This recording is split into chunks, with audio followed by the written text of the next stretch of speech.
Bompai, amen. Amen. Odia doma nanso odia che. Na atwe nyina MC abobo bonu amaso ya papa mi adwudwam. Ye do bia de ma no. So usoma you be blessed. Me ka o say Christo ya doma on the 29th, 30th, 31st. May you great all night. That is crossover all night. All night ye be 2014. We had 3 days. Kosiana numre kano baba boss from anymore. Abe fenipa. Joda numre all night bekoso and a brother ya 31st. And also a coach biti pa. Na me pesa utimi babi. Brabi. Anko Satria Mountains. Si form bra. Dia kro na kro. Dia kro na kro. O branch bia sa o tano so o bia ko o hero. O free show jatio. Ko sada nyumra joda nyumra de otime ba. Na re brada nyumra de na wo ha. Ba made na bra.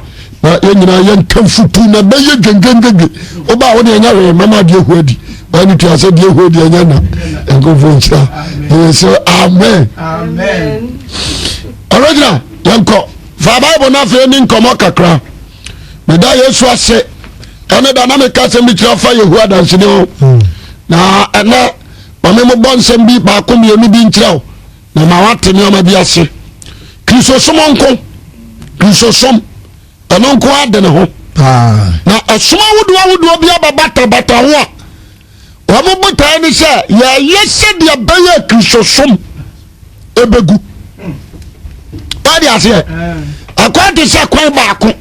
No bone for pan kurabata be senan ana sa duomu udu ho omonso ani so atan utrenya ya the main road no na mexo na mo akowura baabi enti ade ama study amahu ani se enipa babre pasa omuhuru ya na urade Yesu Kristo ankasa wadi ase ebi akodi Hare Krishna onimso fawa obewuru nyame obi nso akodi Mormon for ho na gene nso fara obewura urade obi nso akodi Latter Day Saint na gene nso fara obewuru nyame ebi akodi ankanka na gene nso fara obewuru nyame ene bi nso akodi Judaism ene Buddhism na gene nso fara obewuru nyame only one way that is Christianity. That is Christianity. The person that menu din komo kakra bi menim se bia Kristo babwo. Amen. Ti asem ni. Ama abunsunfu. Ama abunfu. Because akwan o ma heda papa nkrabata ni pi. Ndoso. Anu omo jira obra na ne ha. Kudu anu abegina o kwai mi ko Yesu osefa. Akwan na anu na asem se mejina na menfra oboa. Ekwani ya kurupe so odru ho na se wan huru Jesus na mu okwana no a sai ekwani ya kurupe na menshao na nyame ya doma ochira efiri kira kono ya baba Hare Krishna so trifie ya baba Hare Krishna so abedwama wawam ama nipa wuza Hare Krishna obabi na tie Oba bi na tia wotini 1875 Oba no a disciple ama papa bi ti asem ni okosia doctrine free obi ho ono ade ba tie no ho no otu di Hare Krishna ti asem ni osomo no nya amunyi Kristo ntum anya ba kokora ono o ma to di okot ya ba tie okot na se nti nyame adom o tira na radio ho nko ba bia odi onya banku bi ni talapia bia na adi ato apampamu na wasubutu radio no na utie wotin nyina na atie unia bi ko bi akate ni se sofo wi ase jai na ya bon samsom the free tra kon ye be kirem Yesu ya domo a ye be kirem ye be kirem me se dia Hare Krishna. Etraya Hare Krishna. Yabajwa mami erudi na yiri nyina wa ha. Near Jam Mamate, near Mediasi 93 points. We catch also Kobia, what to the four. Cobrani Mua. I train 3 when I jump present Yam one a pump. The shire, I will do I didn't to my man, as from Fuze. So, when I cut to the man on our conference problem, Abraham, well, you know, we are trouble. I can cry to sell. Cow Isaac in Canuano, Abraham to me. For Bible, not for any commander. Yes, you are dona, then for the mouth. Amen. Yet, they are among the message in this Harry Christian for see. The case Jesus is God, I am boy. The sassy, almost sassy. The case Yeshu, and we are Sergeant Choir boy. The Nipabia Jonka. So, if you know, be Pejawa or Jonka. I don't know what time will be you or Jonka. Doctors from Yajin. Until having Nibabia. Yes. Having Nibabia, we are that's all. The Yaway Messenger, maybe you one wine, that's not dear. This one open in Besua. Amen. Christianity, a Christopher, ya jankwa, ya can't jump. Jesus Christ is Lord. A zombie abandoned my woman tomb. Say yes, you need Unyameno, and I say Eurademo. Such someone free and Eurad. Yajitum, Nayano Koranso.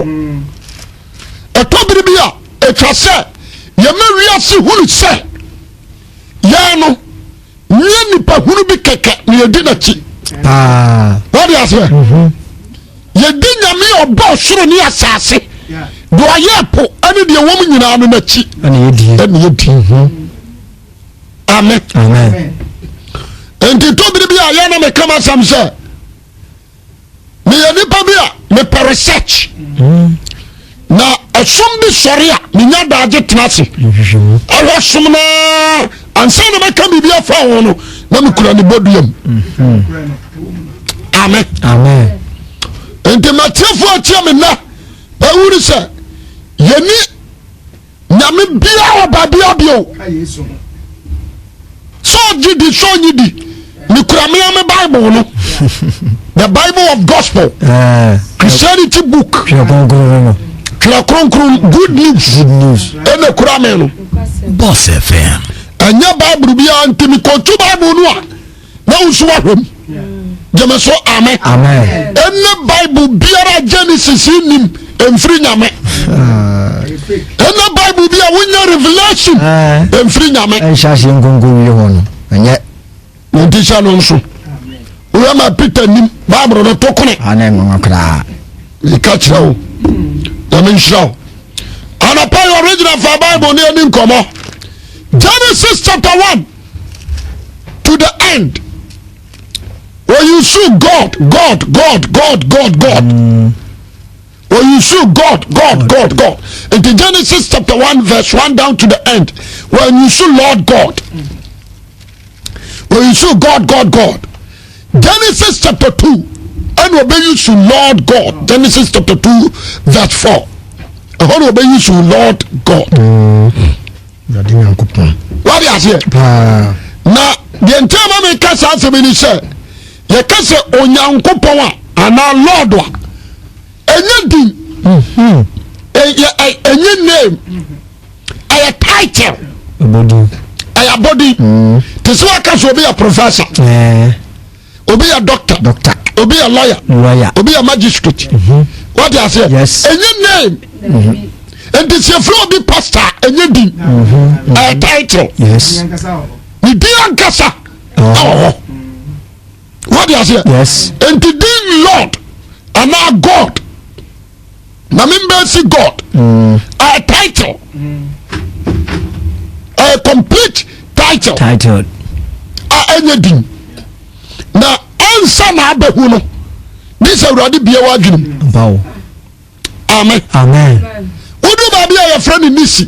Udu baby your friend Yahweh. Yahweh. Ni dia nkasa no. Yahweh. Yahweh. Osimi dia wadi man pese Abraham ba di be hume. 93.7. What you say? O ma obi akwan se. Yemfa sa di no na mfra no. O papa di kwa kunuru a wose kwa kunuru. What you say? Yes. O ma kwan. Na tieniye. Babi nso friend Jireh. Babi your friend Elohim. Elohim. Babi nso friend Shama. Babi nso friend Elion. Babi nso friend Raphael. What say this here? Okura so many names. And this we are Christiania, I was so found out. Obiba some suffer. And this so see yes ni Nyankopon dia. Apam da dem ani apam foforo. Enu nti na me de wo be ko school kakra. Apam da dem ni apam foforo. Apam da dem akoya fa so yi ni huadi. Our Exodus. We yi ni huadi through fire. E jana na ye na tade na wo hyem. Wo hunu nipa, but nipa hu no. De nipa hunu se jabi dare. What is here? Fine. Genesis and so one Jacob were in hoodie in dream form. Any Jacob back there. Jacob or Jacob Asimu Tokuro. Ama Jacob Busan say. We did the say. Was that now Busam doing one last walk? What is here? Yes. And Hosea, and a battery says, Senya, any Jacob in the coin. Senya me, and the Jacob also knew about one coin. Senya me, according to Hosea, be a Hosea, mammy. Mammy Cassim Bakubi and Sana, Matuaso. Hosea chapter 12. Hosea 12, verse 4. Hosea chapter 12, verse. That's number 4. For free two. Osina Eradi ni Juda nya asem. Montiani Eradi any Juda anya asem. Na the Bible twi Jacob so said ye na akwantie. O ba twi Jacob so. Jacob sisi ni nua gini nhira. Ana nyame de na so twen bra no. Said ni ye otie ni. Said ni ye so tie no obetua ne ka. Ye furum no so ni nua nanti. Ye furum o ana so ni nua nanti. Na ho odi mu no ni Onyankopon kon. Na ho dim Jacob ho dim. Ani oni Nyankopon ya de ya ba. Enti oba Genesis no a ka kire se bofo. Obi san so udin de sen wan fani din na ama no. What you say? Enti na ho dim no oni nyame kon. Boss FM. Me pesa atiefu atie me na for pen for pipa. Ya wa de show me o wa. Unya aboaw. Amen. Amen. Fine. Enti Jacob the time Quran oni nyame koyi but when who so no what you say one from Moses odija ya tade ehye odija aya tade ehye odija ya tade ehye one from Moses what you say odija ya tade ehye na okoyi Israel aba no God himself abedi wa anim what you say abedi wa anim oye murunkum dum ani ojafadum. Yes. That style na no yin huadi so oba konkro bia mercy seat no wa dani shadow no abesi so ti asebni anti ade ba ko mi nim ni say ye woni pa babre ho a onim but oba argue wa yin who 3 times wa yin who the 3 times. The 4th one obaba reality. What do you say? Yes. Wa yin who 3 times. The 4th one wa di nanu onyam ni tumi nyina baba na ye o ma agi atini no ahu se woni. Amen. Amen. what do you say? paa Deɛ ɛtɔ so mmienu a wɔyi ne ho adi ni ɔbɛdane asɛm ɛhyɛ ɔbɔfoɔ no mu owura abɔfoɔ mu yes ama abɔfoɔ no bɛyi ne ma Mary two message ɛtɔ so mmienu two message ɔdane asɛm bɛwura a Mary yam 93.7. obi nti asɛm no ye na yɛka wɔn a wɔnti aseɛ nti metom bo ase paa na mabobɔ nsɛm so akyerɛ wo paa gyeme so amen ɔsɔfo tɔfo deɛ bɛma nipa hunu yɛnkɔ Isaiah Isaiah 45 obi amfa ntoro tirim verse number 5 ɔsɛ mene awurade mene awurade obiara ni hɔ bio obiara ni hɔ onyankopɔn ni hɔ sɛ menko onyankopɔn bi ni hɔ sɛ menko wonti asɛm no yɛ mene awurade na obiara ni hɔ bio mene awurade na obiara ni hɔ bio nti the word awurade no sanseɛ ɛnsan wɔ nyankopɔn no ase ɔsɛ mene awurade sɛ awurade no ase ɔsɛ mene awurade na obiara ni hɔ bio na obiara ani hɔ bio onyankopɔn ni hɔ sɛ menko onyankopɔn no a yɛbɔ no din no ɔni hɔ sɛ menko paa amen amen mene awurade na obiara ni hɔ Isaiah hɔ a 44 Isaiah chapter 44 verse number 6 Isaiah chapter 44 verse 6 sɛ awurade Israel hene sɛ awurade Israel hene mene dimafo asafo awurade sie ni mene dimafo asafo awurade sie mene odikanfo obi ntie bi mene odikanfo na mene okyidifoɔ na okyidifoɔ nso yɛ mea na onyankopɔn bi ne hɔ gye menko ntie ne yie hallelujah onyame bi ne hɔ agye me nko a hwan na ɔte sɛ me gyeme so amen amen onyame bi ne hɔ onyankopɔn bi ne hɔ gye menko mene ɔkandifoɔ na okyidifoɔ na mesaa yɛ kyidifoɔ onyankopɔn biara ne hɔ gye menko gyeme so amen amen wobɛka sɛ sɔfo asɛm no deɛ noa na wɔka no Isaiah hɔ a Isaiah chapter I think 45 or saa kɔ 45 verse 22 ɔse monana mo ho mmra me nkyɛn na wɔnyɛ mo nkwa asase ano no nyinaa na mene onyankopɔn no obiara ne hɔ bio mɛka me ho ntam tiri nanum na asɛm yi firi na ana asɛm yi bɛfiri na ɔrensan sɛ me na kotodwe nyinaa bɛkoto me awurade na kotodwe nyinaa bɛkoto me tɛkrɛma nyinaa ka me ho ntam tɛkrɛma nyinaa ka me ntam na ɔbɛka me ho asɛm sɛ awurade mu nko na tenene ne ahoɔden wɔ gyeme so amen awurade mu nko ana tenene ne ahoɔden ɛwɔ awurade mu nko ɔbadwe ma wotie me ana nɔpa mepaakyɛ wotie ma bɔ nsɛm bɛɛ 3 bi so ɔse number 1 me na nkotodwe nyinaa bɛkoto me number 2 mene ɔdikanfoɔ na mene ɔkyidifo hyɛ no nso saa nsɛm yi mmienu yɛ nsɛm a ɛda hɔ nyame nam twerɛ ɔyɛ nyadagye na tie me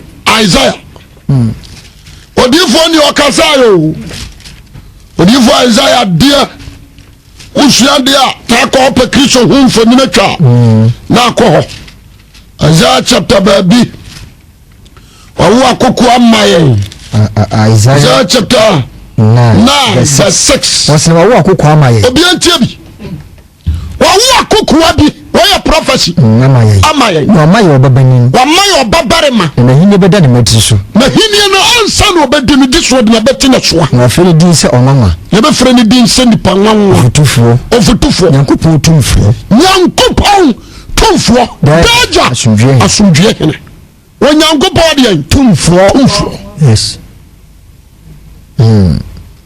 fato tirim deɛ mɛka bia no waseaseɛ onyankopɔn tumfoɔ no daagya gyeme so amen Isaiah chapter 6 na menka sɛm bi nso wɔ ha ɔbɛka sɛm ketewa bi na no na mepɛ Isaiah chapter 6 verse 1 down.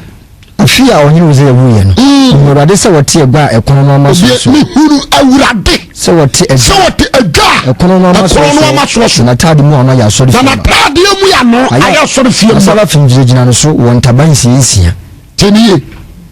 Abofo jira no so obi a 66 odi mienu kata no odi mienu so kata wona ho odi mienu so tu kenka oyi tiam hye we se kronkron ne asafa urade na de me ma sha asase nyina na epono ase wo so de no ne kasa ni na usie ye da na ma ana me ka se menue na mayira ni pa ma no ho ntie ni pa ma no ho ntie ana me tu o ma ya wo ho ntie e fi se wo hene efrisa ohene asafu awurade ana mani ehu ana salafu no ba kutuba men me da se Isaiah 7:10 Emmanuel senchire ne obi antie bi na awurade to aso kacha ha se bisa awurade no ko bon senchire ne fa isane ko asama do ko suru ana ha se meli misa na meli so awurade ana o se David fi mintie ha mo hani pai na so ma mo samba ha minya ko so enti awurade na be ma mo nsanchire ne ababa ni benyin sen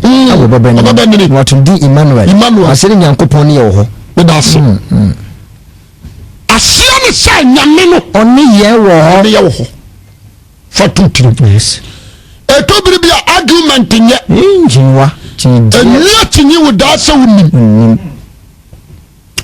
amen mese amra da urade ni Mose no nam no na Israel fo honte adam boni na nipa to aso o enti nyame nso ontimi ni boni fo mompo ni mpu kwasemba enti ontimi nyini wo di plan ankyira won ori ase enti ansa no obayiri wo di akyira won no this wo di bibi cover ne ho good enti no di ja ana murunkum no di cover ne one son one Israel fo akasa ndi hwani mu kra nkasa amen what you say yes ana wo hwe ya still boni koso no so no our so bani party biam woni nipa betna what you say woni nipa betna na fe oje nipa free boni anya sa amwa no o so ni nipa tna anya sa amwa no enti obani pa fall me pese unya daje mame na me yese ebia Kristo babo amba ama wonte ase ayadwuma amen jebeso amen hwa ade ba ko ase no nsuni atinyi anya me ofra me sofo me ni obi ji atinyi ni abusa me mfi ukra bia wonim no nkoka ho ase amen enti radio Israel fo nyina twan onyankopon womu ntwa somafo bidabidaba mo twa nyankopon womu twa nyame cause Isaiah say ye frano onyankopon tumfo daja oya sundue hene womu twa no fine mama nkanchiro yancho ne baburu mu ba bia se masoma bofo ama na bagemo wow nche de bia obofo ne nipa ni twa ayisao eni anyankofa sao kofa bia nem obofo woni nipa ni anyankofa so basoma bofo se kone ko wo ma onye ta semni obofo ni sa tumi no media ni sa bofo ya soma no ade ne se koka wei koye wei enti sa bofo hoi se nipa ya bone na nyame soma bofo se ko sai no on pacho o ntam kura o sel na bofo mi anu destroy Sodom and Gomorrah bofo mi anu ba ko patisi Israel o kumuni pasa moa omuni ehumoboro mai omuni ehumoboro sao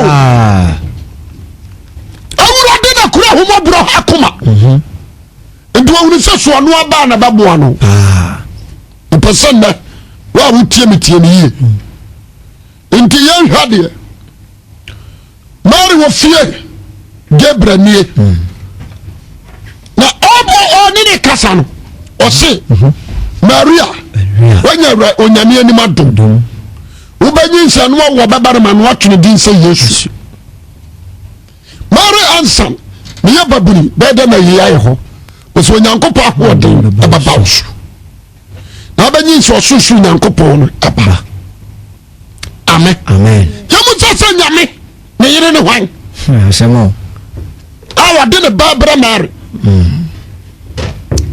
amen me pese atiefo atie me ne antie ne yie na Bible kasa wo Bible kasa ha me say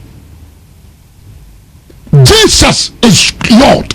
A friend of me said, Jesus Christ is Lord. My head on my boss from her. A family, a powerful from Matthew 7 down to Revelation. A friend of me did proof what you know. And a dear dancer say yes on one in Yankopon.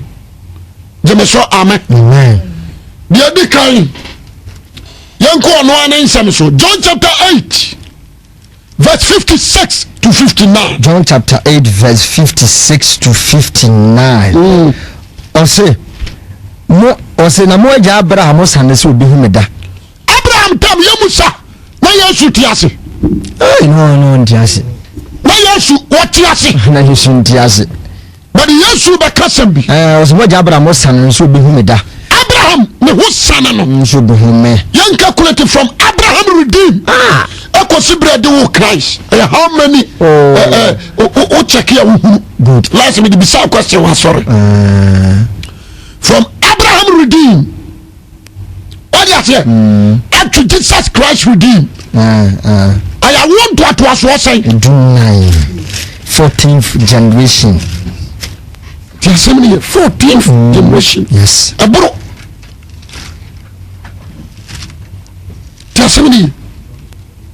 Matthew chapter 1. Generation there 40 back at this in the more what I say? Mammy can say, oh, they am funny, sir. Amen. Sir, young funny, sir. Oh, they am funny 14 generation. Fine. Radio. A free Jeremiah to Isaiah to Jeremiah. I 100 years. Jeremiah Bashan come Israel for 70 years. Oh, Misrim. And some were mobile. A free Malachi to Matthew 400 years. Yes. And the Yamusa say, Jesus redeem was see. What Abraham who was son and say, Obehumida, and a woman in a niche. And a would have only said, a woman in Phoenicia. I Abraham. Abraham. And you say, it is true. According to Genesis chapter 14, 18. And Abraham who make a Sadek. That is Christ. Or man communion and wine. Okay. Over Hebrews chapter 7 and what you say Christ. Confirm. Abraham who and then a and you have one saying, we didn't finish. We didn't finish. And Abraham. And you see one son of Colonel Cram, Abraham, Yamai. Abraham, and Yamai, no. Hey. Abraham, Yamai, no. What is one who will one papa? And the more we do, someone you know. What do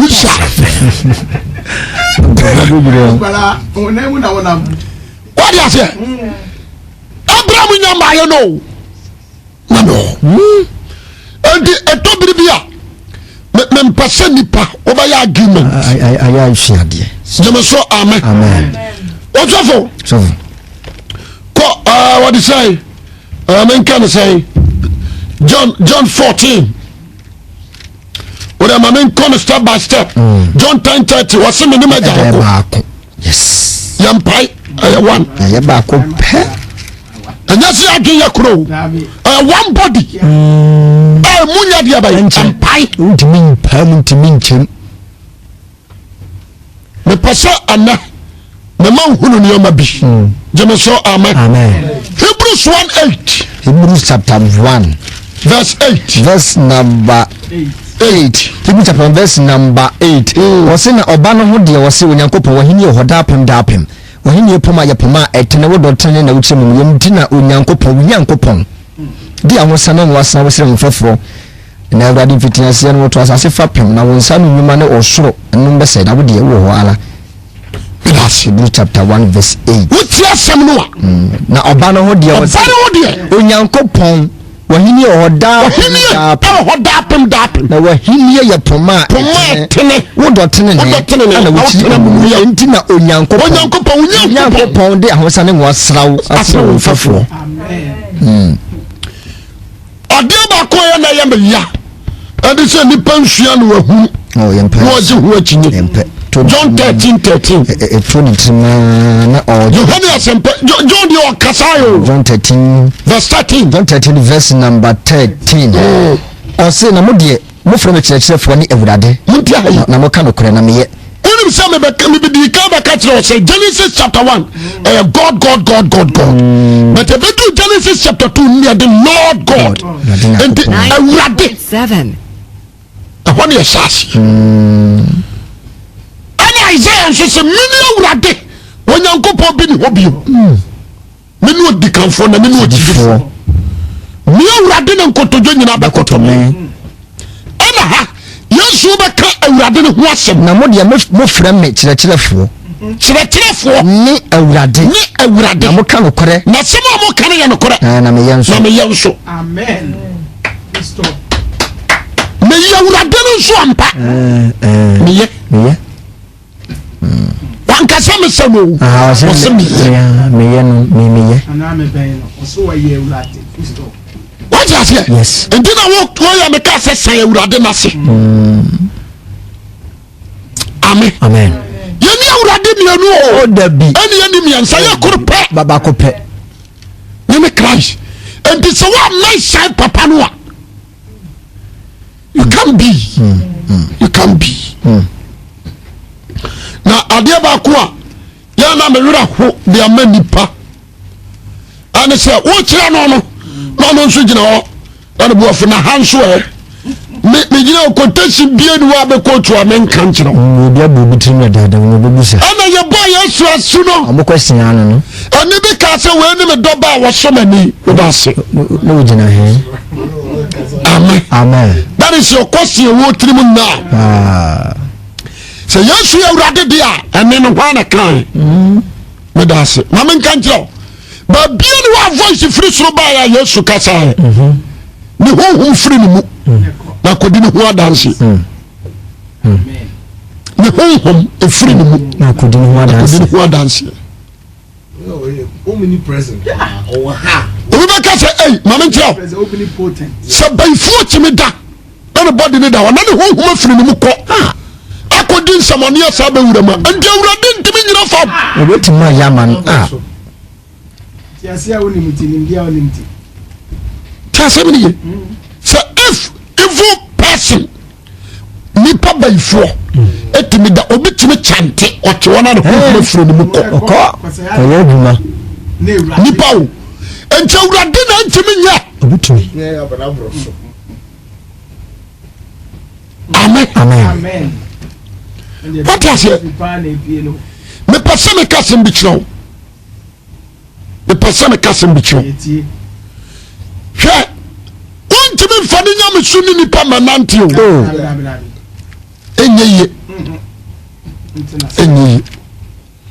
John John 14:7-8 John chapter 14:7-8 Boss FM ose munimi a anka mahu agya no nso na efiri na munini na mahu me kan ye fa brasoro 6 no ai ose na Yesu sense me ne kwan no kora na nkwa na obi ma agya no nkyɛn gise ona so se munimi a anka mahu agya no se ya dia munimi pa anka mahu agya no nso minima na ntemunya nhunu me nti agya no nso munni no anka munimi anka mahu agya no what you say se munimi ampa anka mahu agya no nso efiri na munini mahunu munino no mahume na Philip se ne se urade kyerɛ ne gya no na nwa do so na na adwene kyerɛ ne bebre wakasam ya bu no to fama na nyo no na nkonkro nya nwura no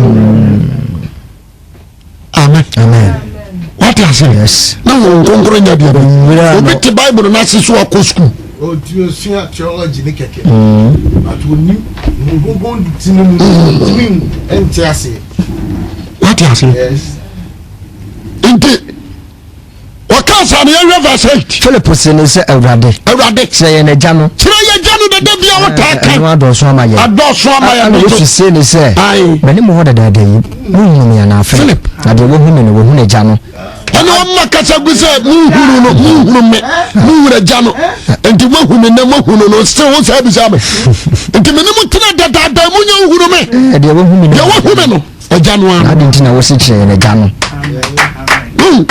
you want somebody or what? Don't argue. Penehu. Amen. Na manije Bible mu. Se Awurade ayama doma nneoma bebrewa wode acha me kwa.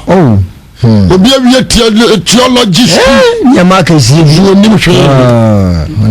Yan go John 6:67. John chapter 6 verse up to 71. John chapter 6 verse number 67 verse 71 to 71. Per to per muka. Yentie. Ana Yesu si du mu se mo so. Opese mu ko bia na. Ana so mo per to du ase Awurade hwan chen na ye be ko. Yankro. Wona woda nkwansem.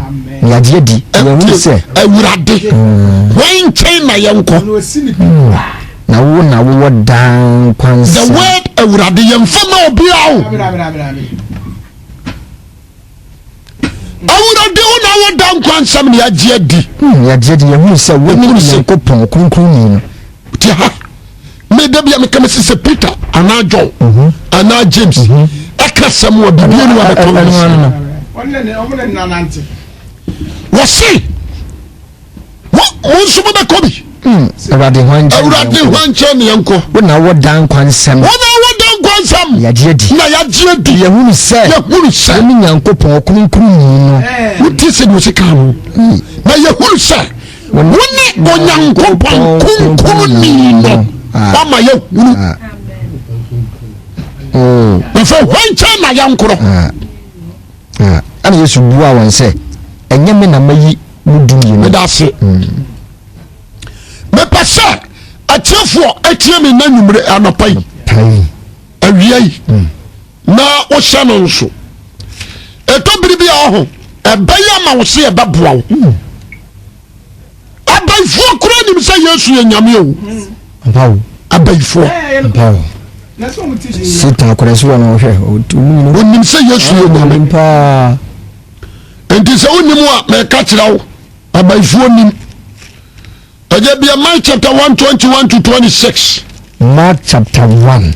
Mark chapter 1 Mark verse 23 to 26. 21 Mark chapter 1 verse 20. Say Yesu tu ahunfi. Me pasa me tra wade ye ketewa bi. Na oduru Capernaum na entamala na ehomeda na ko hye mu kwakyerɛkyerɛ na ne nkyerɛkyerɛ yɛ wana hubiri fese na ɔkyerɛ wɔn se de wotumi na enye se de atwerɛfo ne de no na brɛ kro no la eto biribi ya na meka babi na kosu abedi sofo wakasa tumi biani onamsam wɔkyerɛkyerɛ sɛ de wotumi na enye se atwerɛfo de na brɛ kro no la no nipa bi wo hia da mu ma wa honfi otie mu se edie na ye na wo Yesu Nazareni woyo o ba se wo de beseye minimu nipa ko Nyankopon ti asefo no munti ayi moni na kasa no minimu nipa ko Nyankopon ti asefo no na tesuru ho tron anwaro minimu nipa ko Yesu no anyo jemeso amen Onyankopon ti asefo no na Yesu tie ne se Yesu se kawano to and free ni moko fa na be review mi secret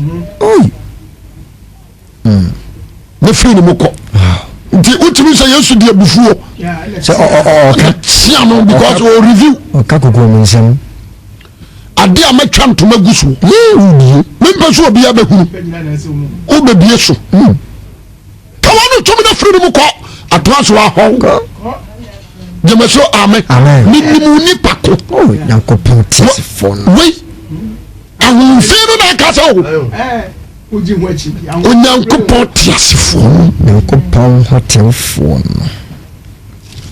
bepɛ sɛ obi a wotie me nna no agiw dabi siadeɛ ɛnɛ deɛ wate ase o bible no nso fa ɛnɛ deɛ wate na siadeɛ ɛnɛ deɛ wate ase na aboaw James 2:19 sɛ Yakubu ti mienu nkyɛn mu dunko ɔkasɛm bi wogye di sɛ nyankopɔn yɛ baako wogye di sɛ nyame yɛ ko woyɛ me yie wayɛ me yie ahombɔne nso gyidi na ɔpɛ sɛ ɔpurufu kyerɛ wo ahombɔne nso gyidi na wɔwɔ popo wɔmo ne ne kyɛw abayifoɔ ne ne kyɛw ɔpa amen nti bi a wadwene baa sɛ wɔyɛ bayifoɔ nti ɔkeka no adwene wone ne kyɛw amen moma ɛnya yɛ agiw me sakramoni kase yesu nyɛ nyame a nyɛ me wawa because ɔnyini oni no wade aseɛ yes sɛ wo kase yesu nyɛ nyame a me nso mɛka kyɛw sɛ ala no nyɛ nyame wɔka no boa yɛfane out a yɛbɛhunu nyame ada na ɔtwerɛ English na duru baabi a wɔsɛ wode God and our Lord God will shall cover Allah. Something wrong somewhere. The fire out where you 93.7. The me pasa a chefu a tiam in tiam ye. There is time to prove the truth. Abradia, a new Christian teacher, well, nipa bi on the namely bad big keke. No, he's Lord. Wouldn't you want me catch you? Until you say, the way piano at the name. When I go to quotation, where me would after all, yes, by na juma okay, only me do a massadiaba. The person at your foot, me. Now, enough teachings. Your teachings be or what is better for everyone to know. We will tear. So you suffer, so you dear. So one who never summon you. The Bible said, yes, you baby. And a yamiti baby. And a concrete baby. But according to Bible, yes, you can said you buy a smartphone. Any part say, or see any pardon the bra or Casamana Kwakasakwa. A smartphone on Kwan beam. A smartphone on Kwan beam. Because what did the Chilibajaw? What is here? Yes. A smartphone on Kwan beam. And did I be a Kabi sir? So Peter Kabibia, Mepe. Don't Kabibia Mepe. Abranti awutie me mesrawo anam message ni somuye amen Revelation 1:7-8 adisem ti ba kontimu so o te hwe onamurunkum mu leba de na me ka kire ono won kwati murunkum because assassin na murunkum na o de kata no ho enti so o reject murunkum a wo ma di nanim kan ni hunu se wono na eba wo ma di nanim kan a ansa na ye ba wo yesu no hunu se wono na eba the oba that shadow e be dinanim o jansu be dinanim o ken ka ba bo se ye nyankopon beba o je dinanim resiade anka ne meja e se ne satade ene murunkum amen na after Quran according to Acts chapter 1 ye be fa yesu akon o mo de na trade ni be wura no murunkum na be fa no amen because on frasa session ko o de nyam sunu be hia no enti nya dia ni pa betimi agini ani ahwetua murunkum gena murunkum be fa no wura no ana na nimu nyam de be wura no ansa no wanta Uni sa FM. Jame so amen. Ti asemini. Enti ye woni ma bi ho a what say don't argue. And say wonyi Kristonia anonche say ye wo kan na ye no kore. Oh, the end. Obi a wonyi Yesu ni God spirit intini. And there's a God spirit in two moons, you can read the Bible, but you can't understand it. Akwabia chiro ngoma bi. Anopa na mhu ya na mtokoro. Wose nioma bi okronkron a kire se Yesu no nyame. So ya na mtokoro. You can against Christ. What is it? No. Hame. To be found them there in 20 services. What is it? Sabi. Muhammad Quran was a prophet. Wo say. The young comes out say. So I say come say awie ba kire bosono. So say so ma ba kire ya. An shebi. O ti wa atwa bukurukuru mu ha se mu nkura. Me pesa ana. Obi a o tie me ntie me ye. Je me so amen. Amen. Na aboaw o se yenya nkopon beba.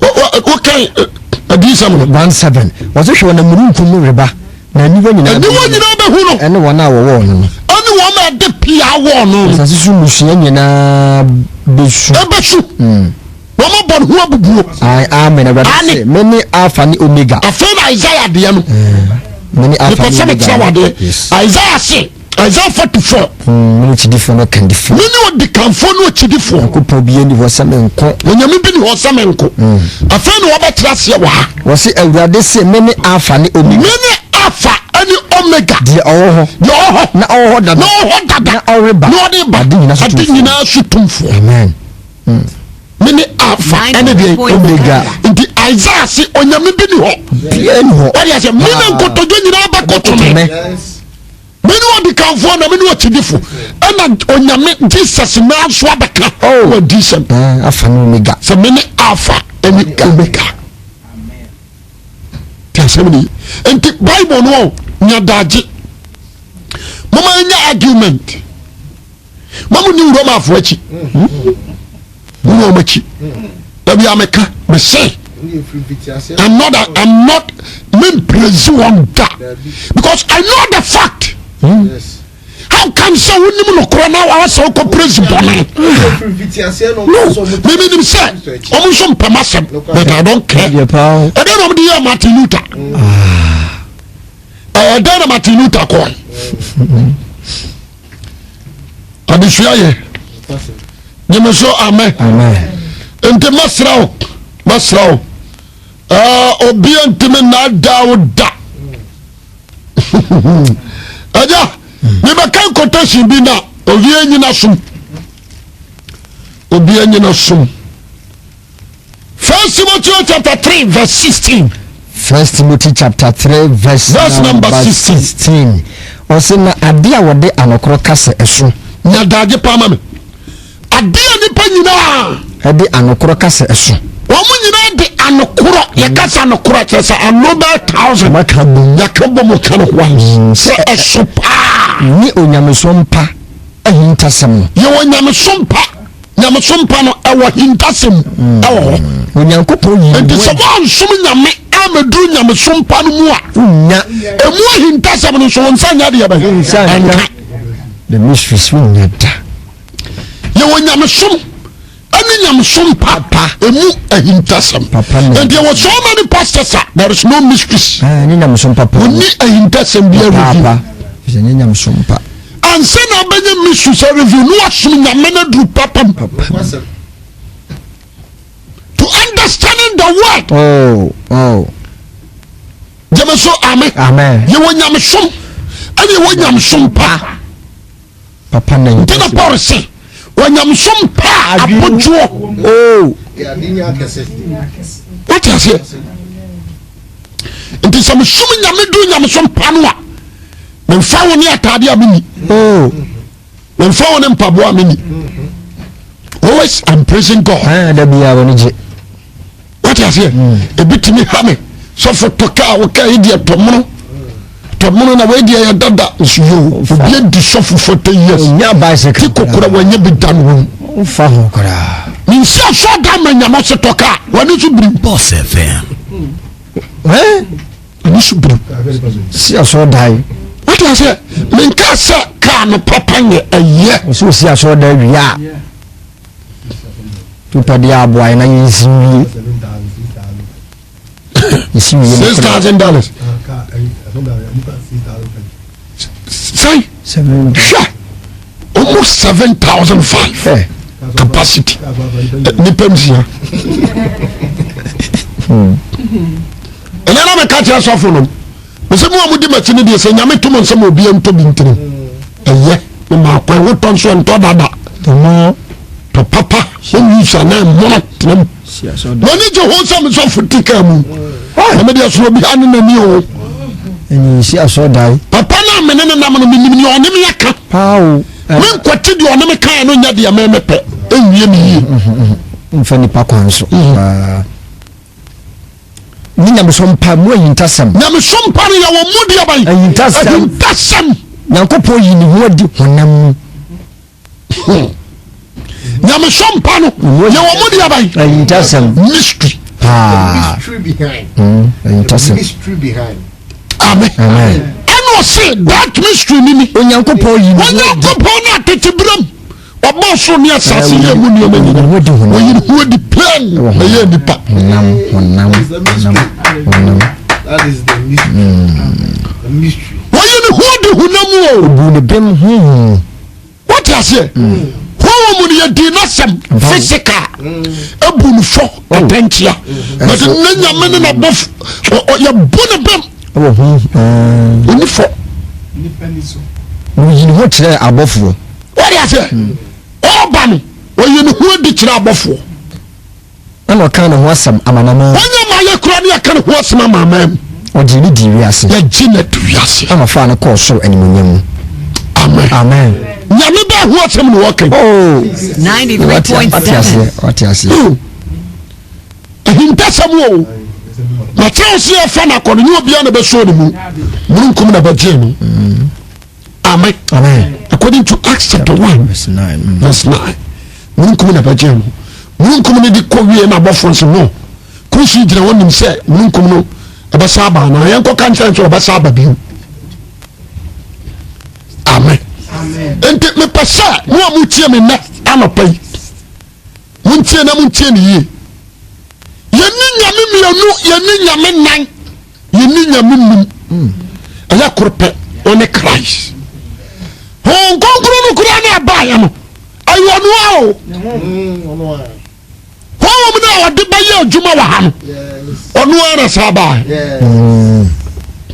amen amen but the said was no maybe sajana mam ane na ho ntia no mam o chigira fofofo no ne mo abetra da no kro ho via sintimi no na to aso wo se via sintimi no free se enino yes enino na mo de muni no free se wotemo nchen hallelujah amen no be free mo nchen abetra mo dana tie ho Job ye na kan me pese wa wo kan na de John 14 verse 15 John 14:15 wase se modomia muni masode na me de maybe se agya no wo se no se kan maybe se agya no mama mo tidina fofoforo abrekwa Philip nso bi se verse 7-8 set ye agya no ama ono aka sentu menem nante dada mu wase obese busa oti ase enu aka chose maybe se agya no mama mo tidina fofoforo uzu se Philip beti ase ase o kon Kristo no ye me so amen uzu se wa chie mi mu se wa wudi agya no e o ka so se ko bu se agya ano be so mbo nsi siti se different passage na ha obi yisu kasakwa maybe se agya no beti Philip Peter no ani se ono anu ho asem no wa de okay maybe se agya no wa memo chigina fofofo na one mo betina da no kro ho ma wiase ntumi nya wiase ntumi nyino efiri se ewu no efiri se wiase hunu no so enino ha wiase ni bie no wa hunu awurade enino no so enino na mo de mu nino na mo de mu nino efiri se watemo nkyɛn na asɛmenya ni na mu as watemo nkyɛn wɔne mo na gyina ha wɔne mo na ɛkɔba na obɛfiri mo nkyɛn abatina mu yes he's with us what do you say yes enti yenkai 2 2 Corinthians 3:17 here somebody ya nokura 2 Corinthians chapter 3 verse 16-17 verse number 16 and 17 was na awurade ne honhom na fa akɔba de honhom na ho na ho fadie wo tobo wose awurade na ye born asenu am no ono ne honhom na fa ko a awurade honhom wo no ɛhɔ na ho fadie wo jeme so amen na Acts chapter I think 2 and so ba catch say Christo yi oni ye de na ye awurade ne Christo tasemni enti ye ka awurade is talking about what? Christ. Enti ye ka awurade Yesu Christo. Acts chapter 2 verses 33. What do you claim, brother? Acts chapter 2 verse number 33. Na afi o ma no so ko Nyankopɔn nifa. Na onyaagya na nkyɛn honhom konkono bɔ hyɛ ne nti. Wa wie die mu hu na moti wasi wa hwie die mu hu die moti yegu. Na David ankosoro. Nanso ɔno ara ka sɛ Awurade ka kyerɛ mi wa sɛ tremeni fa ko sɛ mede watamfo bɛyɛ wɔ nase ntiaso. Nti maadwa afiri nyina hu na mpa sɛ Onyankopɔn de Yesu ara mo sen no aye Awurade ne Kristo. Amen. Enti ade ba ko no say omo another question. Adisem. Hono na tia yin wan so abroda ma menka sem bi nkyiro. Ma menka sem bi nkyiro ba tia tia. Ma bro kasa. Wa nyame ba samu. Ba ko. Ba safia. Yes. Na me gina me ya 3. Good. Your body. So your soul, your spirit. Ni ni panchimi nchichem. Ambo. Jeme so amen. Amen. But ono ye nyame ntino otumi chichem. Oh yes. Then I want to say. Okura body, soul and spirit. Chichem. What you say? Onu di otumi chichem. Oh, you're omnipresent. Amen. Amen. Oh, Woyi Obano, woyi oja tu ho. Yes. What you say? Yes. Ho no 3.7 Ebeka word no ho. Any but this earth. The kind of someone I want to say. Jesus is the word. That's it. Yes, seminal. Word is a spirit. Spirit is God. Good. Jesus is the word. Word is a spirit. Spirit is God. Amen. Amen. Me can say no still what you buy on now. Yes. Ghana I could say what's our Spirit. Some your home. Amen. John 1 verse 1. John 1:14. Yes. John chapter 1 verse number 1. I was if it has a last seminal. That's seminal. That's seminal. No, a seminal. No, Tina mention now what him. Na asɛm Nyankopɔn na ɛwɔ hɔ. Na asɛm no yɛ Onyankopɔn. Asɛm no yɛ. Wan kasa asɛm no bɛyɛ. Ɔsɛ na ɛyɛ. Asɛm no. Asɛm no. Yɛ. Nyankopɔn. Onuara na no. Nti asɛm no Nyankopɔn wɔ hɔ. Ɛnam no so. Na ɔyɔ adi nyinaa na wankɔti na anya bibi ɔyɔ. Ne mu nkɔ. Gyeme so amen. Oba verse 14 no. Verse 14 was na asɛm no bɛyɛ honam. Abɛyɛ honam. Na ɛbɛtena yɛ mu. The words are what? Spirit. Pa. Ɔbɔfo ni review ɔde asɛm no ma Mary. Good. Wobɛnye nsɛn. Wɔwɔ babani ni. Wɔatoro di Yesu. Meyɛ babuni bɛyɛ dɛ na wɔyɛ hɔ. Onyankopɔn ahoɔden bɛba so na bɛnye nsɛn ɔsoso Nyankopɔn no ba. Na hini etu ntwa da. Ɛnyɛ ɔmo afena sɛdeɛ wasɛm a waka no nyɛ dɛn. Ɛhɔ na Mary nyi nsɛn. Conceive. Sɛm na wɔkasa na wanyem. Where's her spirit? Some not a conceiving wonderful. Jimmy so amen. Amen. And the word and about this earth, word and spirit combined about this earth. What do you say? And the Jesus, I say, me fancy word and I say Mary mu ewura ne yam no. Holy Spirit etna Mary so 9 good months. If somebody fit asia won konkra me wiase amedi wana wakorada jemariso wama ba nyina waso wade ohum sim so oya djuma bia no oya djuma seconds no ko amen ti asebni enti bia no atia hinwa ne so no wo ye bafua na great ni tu no ana ba na mebe chiche mama ti asebni ye kanya me a in bulk anioma me nsaka wuram what you say akwadi se wakoto tape na phone ko bi wo so pole antenna no esiso otimi ka wuram na ya wan but utimi twema ya 3 what you say yes ka wuram na ya wan what you say na say the wisdom of God give us so amen ochia na ya 3 esiso sana nyame sutie nyame ti se ko hia o yes ya wona hono ya white any wo joke sana tie na adia me hunu onyame wo se oye nyame ochia yinwa no so no obofo no se hwan kura na fata Jesus mama ncheche mu ncho nyame tomi ane hon konkro na ni mo nyam ane nasem amen na huwa dene hon konkro na ni mo nyam ne nasem amen under the right hands of God or the left hands of God and also kasa em say what happen Proverbs 3:16 me kasa ma tell ni mi fa jenkwa na ni bonkum so achade ni mi fa ajenkwa na ni bonkum so achade enti se somebody obanyira so fa ni fa no bonkum ma me man mi no ntra o se me bonkum ni mi fa anya me dia se o se me de ma achade ajenkwa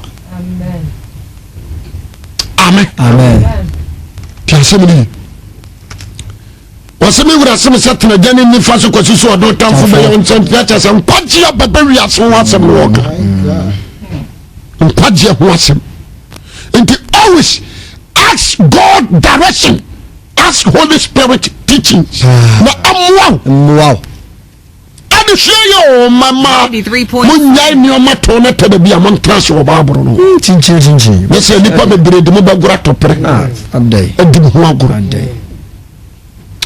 amen me sha no ma ni agikwa ano ma men kasam wankyira ona baboa o apaje wagina yie mo bia na da hwa atam wagya no yawo 2 seats your mercy seat and judgment seat unsa yesu kai waso nyame no mu obi atan body atamo ni nyina so ba ne sa asetira ne sai obejira na samson na abu atan that is so obi atam wa so ba ne nsa amen Jesus is the word. That is a revelation. Jesus Christ is the word. That's a revelation. One patina sam emwate ana samna baye nipa ni nipa betna what is here that's all and the you should word what the blood there is what say agani mu obi ate what the atemu na so ba nsa is a revelation. Jesus Christ is the word from God mouth. My God. Amen. And the young son also amu bia nada nti se Jesus ko na okodi otan wan so na no akogye ngoma no frɛ ntima de otan wa so no sɔre kwai na babu mi so sɔre ko ba bia wan ko ba bia what you say unyari babu mu ba bia se oba ne tia na gya ne tia na nkonkro tia anim sa enti toni ko wuram ama nyam sunu wie paye Yes. Jamaso amen. Amen. Owurani mu na nyam sumo. Awie payo. Yentia waje ya no. He is the word. Abofo bia ni ho awano ne asem. Be there. Asem na kura de otia konwa no so ye only cry Christ. No. Some of the crowd what him was Christ. Obey me, man. This is the word. Don't know what was to me being fatal. So amen. Amen. You cast a word that is word, that is Christ. And the Bible say, you are telling us you can't understand him. Jesus is a human being. It's a word from God's mouth. That's it. I quite say, sir, Metrona sending from my mumma, my come and what to. Just a free man, so because we are a class. And someone say a spirit. Yes. The Yamadi do be a man what to be the general and side in Como. Boss FM. And give a per se, or be our chairman and chain ye. Some woman near Bubone Kurano. Christ, yo. I are some. So amen. Christ, ya. I are some. But you didn't. Oh. And you're perfect. I am Shannon. So. And you're perfect. So amen. Amen. In the Abrantia with you, me. And we'll be not down. Say yes, you can not shut up from Kona. Shalom. 1 John 5, 7 to 8. 1 John chapter 5. 7 to 8. Verse 7 to 8. Was na basai di adansie. Basai no di adansie o. Omo ya basa o. Ho. Ni insu. Ni moja. Eni moja. Basai bom ya baako. O say Yesu ba o kai. Ya wani me honam no anu me moja yi. O ntumi. Onya nkwa. Ni emu no. Jeme so amen. Amen. Many nkwansuo. Yesu na kai. Okay. So you come to obi omra me nchen. No. Yesu na kai. 77. Ente aya basa edi adanse e na kire so ye nyame. Amen. Ho insuo moja. Amen. Jeme so amen. Amen. Without the water from heaven, you can enter. Without the blood, you can enter. Without the spirit, you cannot. And the branch I will tell me, don't argue. If you want to sorry me, woman to attack why you sorry for me. You should be a better Christian. The Bible says, one about Timasan Castle. Oh, but Rade Bassan also. One must woman who, if you free said the fro. Tell ye, said Petem being me. Obagim Masma make a all. Don't and yet you. And I 26. And rather than no come down to me, say trust your monocre, my biachino. Oh, she has seen my family. Would Jai Christ to be my family? I'm no be a nadal, macramoni be a nadal. No. Only a nipper to say, but to trust some nasty and your mobile. Oh. Omontiasi. No, Montiasi instrument. And woman in I nipako, Moja will be a woman. But to understanding the word and your mobile. Jebeso amen. You one hour dinner mama. You 1 hour friend was so obey your dear friend on what can I say? To me catch now. The Obajama will tell me now no per be very, very careful about Christ. He's Lord, whether like it or not. Or do heaven. Atamu Genesis. Apam da demo. So na no wote do nipa ye bone ya ne kenka mransem du ne agina so ne burufo ne nyame ya tawo machi na nyame hunu se no koyo mu faso bu atanya sa na hunu wakonya ne so te waso badal no be nipa no je sa tam wo fa je me so amen. Amen. What is here? O je sa konya no ofa na de to ba fa na tem wo dwa nti sesei your mercy seat and the judgment seat. But now, what a mercy seat in the judgment seat in so. And what is so? This is a paya bonia. That's a tomu Johnny Prenua. Or Cassatran, sir. No, I don't break. Jemaso, amen. Amen. No, what I don't break. Somebody, who the pamabo. Baby Baba. Obey mercy seat in Swazi form. no the judgment seat na so no laughing there's no sympathy the person obadum be very careful about Christ. I fear him. I obey him. I'll surrender my life to him. Amen. Because he's Lord. Ntina we adwuma ne biara so ni na kan fa ni pesca so ni saba mai power kan fa ni pesca kan ni so de tonto bundles ni ensunsu ni adade no ati tanye hunu ni yemu obusa ne va ta hwasem ndo wura ya jani o manyina ho bedu achi eda kura ne benya obusa va ta hwasem nam bia na sem ne ka Obishan, because Peter was yet ma, Matthew was yet our ma, Bartholomew was yet our ma, Bossef, and your jabby biaho, a mirror couple on so near the scacofi. What I say, to be so old, so ura, ya Januman, you know, I bet what you must hear a guinea tracker in Nipadia in tracker. Yes, it's a Peter.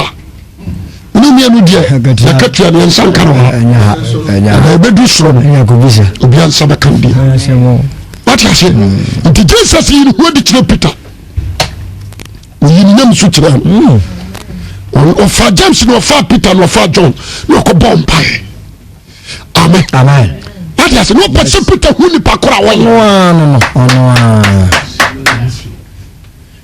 because Peter no nam no na dwere ya sei obisa visa sikasem ne vacha amen to bompa ya na mo se ni Elijah pie e no mbaka sakire me se kom se nam so babam obawu Jerusalem na na sakire wa sorry mo se yowo Elijah yo sorry ye ko Moses we Elijah de otu yira enti enkwani ya Elijah eno wo ye Moses. The mystery. What is it? The Moses Bakasa, come sending them to Baba Muba, Jerusalem. Now, you see, and Elijah Cassan, the man says, no, but sorry. The one of Moses, Peter Nijete. Where Moses, what did you do? Where Elijah say, how would you boom? Or quite else would you own one casa? No, so that. Ya pass ya ba sam kwase asem na media ni busa sika sam no sem hunu na media no ya mose semiansa ya mose semiansa odiako mose diako Elijah diako ni Peter James and John ya bayi wachima when this kasam ura mi enko ba bia what not Jesus who ma free mu ko omujina hodi na voice na kasa when me doba 93.7 amen. What I say the Peter and so who say we ba when who say who say nyame what I say and do mo ba ya na o me ka smafo no e me yesu da na ne ebusa ya na man force me na hwan so the mystery had already been revealed. You must say amen. And Peter Pejan and son was yes Peter was a bit so Elia a bit so Moses what is it a bit so yet to do for Bako may also say no correct now most more money than Namu which was the same way one of Peter Pejan was one young party as a phone you must say amen was one young party as a phone no what you say what you say free no come customer enche obia o cho say Messiah no be kuna man yes obe kuna Jerusalem and answer so be so you yes amen he revealed the secrets nti abrancha de ba ko me nim say urade do wani obia wani obia wadwene no obia wakomam adofo no mesraw ama bia na daw ama free Jesus Christ sachi he's Lord and what bia na daw so for ya bo ma so nyame agya nyame aba nyame on konkro Jesus kan sa so bo so nyame dirimu a obajo obo so on konkro dirimu a obajo obo so Yesu dirimu a obajo Jemeso amen. But the main issue, as well for you know, young come and son of you can't correct. Paul do Babu Busha, a demon of Baba Susha, was a boy Susha, your honey as woman to know. You want to boy Subo say, you didn't achieve by one Christian. And the Bible said, or Jidin, or Danen, my poor boy Susha, yes, to Christo Dean. Abrantia, they catch you. And yes, you are Numians, your financial should back on your Numians once. Moses Copan was some day to Marco Bomu, only the Atono. Jesus is the rock. And to say, the Adika Yabekun, and to Fabad Boom, a boom chain. We are the Tosumi and was a faterasso, a trans and new watchino. You know, the day so much, the Biblia and Sabbath. Amen. Disobey Cocas and Mary, we are the idea of Bois. And then a catcher. Obaduma, no one shall. Radaman Quatentre, one mount Tiasia. You won't Tiasia from me, I met you. Don't argue. Try to study the word of God properly. For better Christ. Nabenam Quaji. Nimunam Quao and Quanipa. Hensha Sumua, a Sumini Sumpa. Yusumia Jankwa. Obinin and Nim Obinin. Gentlemen, funny Pambian to Christ money. Nankupon Shagana. The Mama Fisher Pounds. Amen. God bless you.